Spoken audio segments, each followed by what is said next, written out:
तो सभी को जय श्री राम। तो आज की वीडियो बेसिकली उन लोगों के लिए होने वाली है कि बहुत लोग ऐसे हैं, वो सोचते हैं कि इतनी सारी एक्सरसाइज है तो मैं कौन सी करूं जो मेरे लिए हितकारी लाभकारी हो और मुझे सभी एक्सरसाइज का लाभ बेनिफिट्स मिल जाए।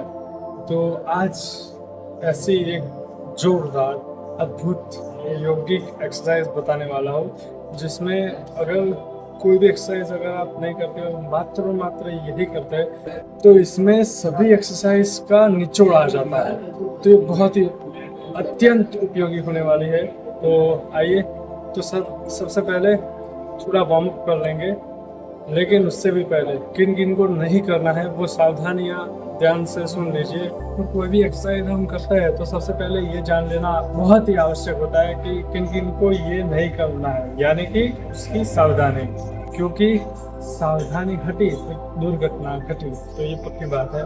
तो किन किन को नहीं करना है ये पहले ध्यान से सुन लीजिए कि जिनको कमर दर्द की समस्या है, बैक पेन की, वो आगे झुकने वाले अभ्यास नहीं करेंगे। आगे झुकना है तो स्पाइन ऐसे स्ट्रेट रख के करेंगे, पैर मोड़ दीजिएगा तो चलेगा, कोई समस्या नहीं है, लेकिन यू स्पाइन मुड़ने नहीं चाहिए क्योंकि इससे आपके बैक में पेन आएगा।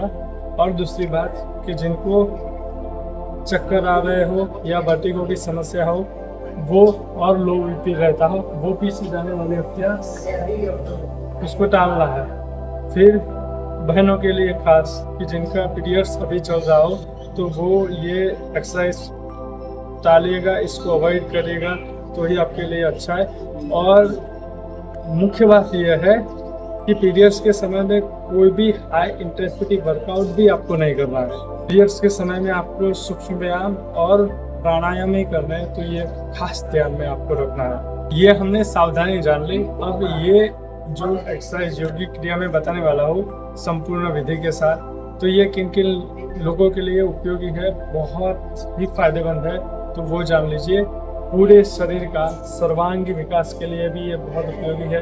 इससे आपके शरीर में स्टेमिना, स्ट्रेंथ, फ्लेक्सिबिलिटी भी बढ़ेगी, बहुत जोरदार तरीके से बढ़ेगी।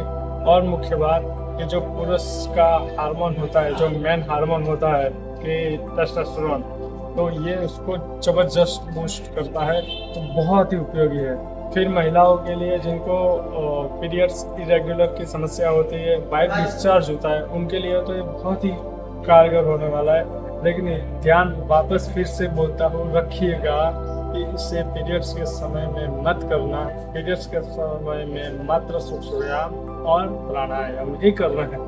तो आइए, इस यौगिक अभ्यास की शुरुआत करने से पहले कुछ वार्म अप की क्रिया आपको बता देता हूँ, फिर उसके बाद वो यौगिक क्रिया जो अद्भुत होने वाली है, और उसके बाद कुछ रिलैक्सिंग आसन बताऊंगा।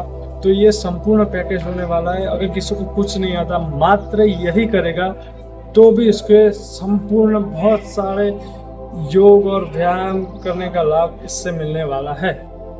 तो सबसे पहले वार्म अप में आपको सर्वप्रथम ताड़ासन कर लेना है। सांस भर के ऊपर, यू सांसों को छोड़ते हुए नीचे, ऐसे 3 बार करना है। और चौथी बार में सांस भर के ऊपर जाना है, फिर ऐसे एड़ी और पंजे को बारी बारी से ऊपर नीचे करना है,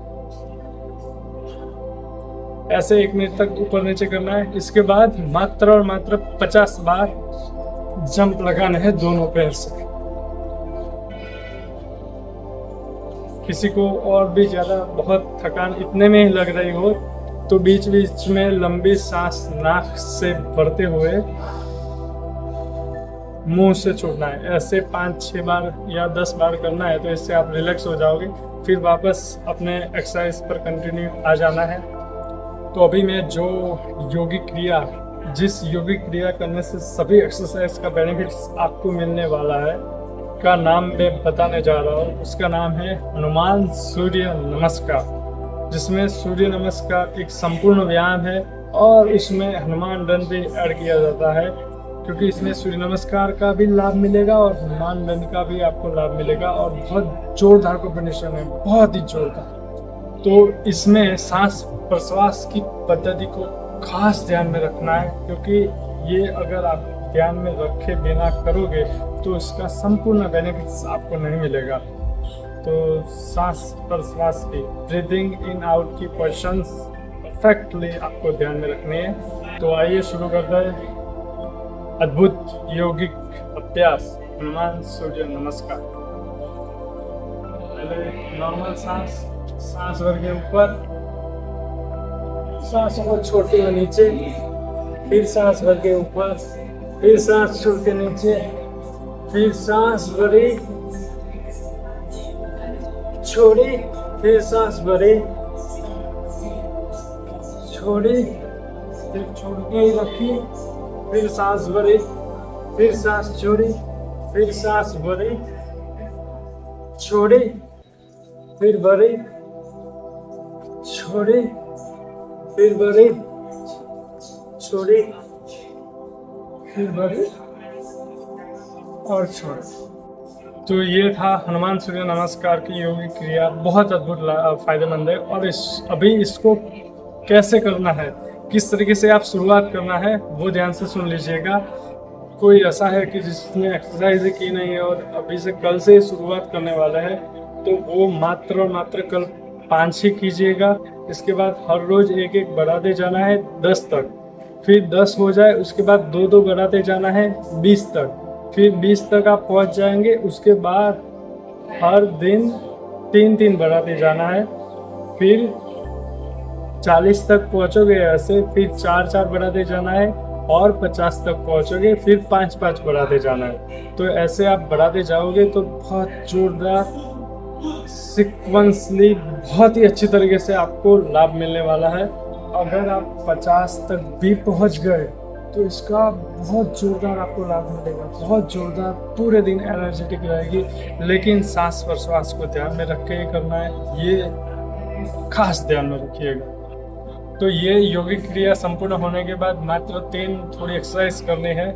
उसमें पहली है प्लैंक, फिर आपको भुजंग आसन करना है। ऐसे पूरा लेट करके कोहनी को पीछे की साइड यू रख के सांस भरते हुए ऊपर होना है। और लास्ट में आपको करना है शशकासन, जो रिलैक्सिंग पोस्चर है। फिर भुजंगासन की पोजीशन में आप थे इस तरीके से, फिर वापस यूं आ जाना है। तो ये शशकासन के पोस्चर में आपको लंबी गहरी सांस लेना है और छोड़ना है। और उसके बाद मात्र 2 प्राणायाम करना है, वो मैं आपको दिखा दे रहा हूँ। पहला प्राणायाम कपालभाति है, तो वो किस तरीके से करना है ध्यान से देख लीजिए। मेरे हाथ में एक यहाँ पर कैंडल रखी हो और इसको मुझे बुझाना हो, तो मैं कैसे बुझाऊंगा। लेकिन कंडीशन इसमें यह है कि मुंह बंद रख के बुझाना है, तो नाक से सांस को छोड़ के उसे बुझाना होगा। तो नाक से सांस को बाहर फेंकना है और पेट को अंदर करना है। तो दूसरा प्राणायाम है अनुलोम विलोम, जिसमें लेफ्ट नोस्ट्रिल से सांस को भरना है और राइट से छोड़ना है, राइट से वापस भरना है और लेफ्ट से छोड़ना है।